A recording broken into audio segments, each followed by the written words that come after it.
The familiar sight of blood on the snow in front of you as you slowly blink your eyes causes your heart to race. You can't help but jolt up from the ground, only for you to hiss out in pain and grab your side. Shit! You hiss before you pull your hand away from your side to see your hand covered in blood. That's when you remember what had happened.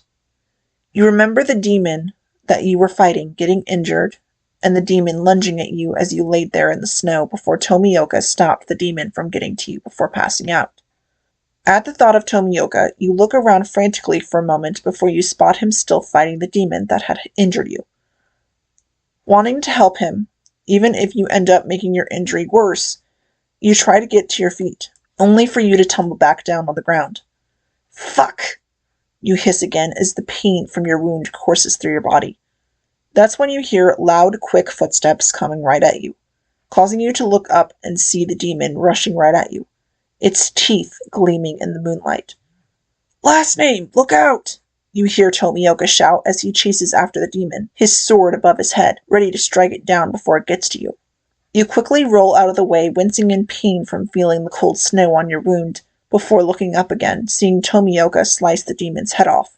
You can't help but let out a relieved sigh as you see the demon dissolve into the air.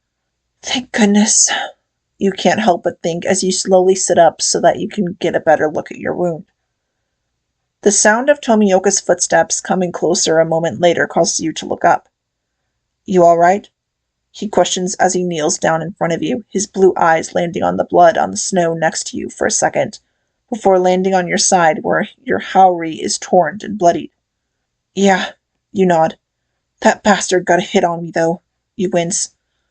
Is it deep? He questions. Luckily, no. You reply, your eye-colored eyes meeting his. I should get back to Shinobu, just in case, though.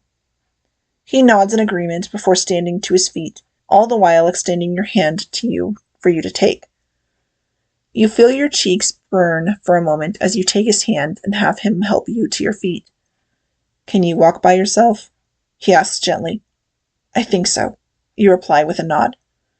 With that being said, you take a step forward only to stumble, which causes Tomioka to catch you by the elbow, stopping you from falling to the ground again. Here, Tomioka says, pulling your arm around his shoulders. Let me help you. Thank you, Tomioka. You smile as the two of you start walking. You're welcome. He nods, and you see a faint pink blush on his cheeks.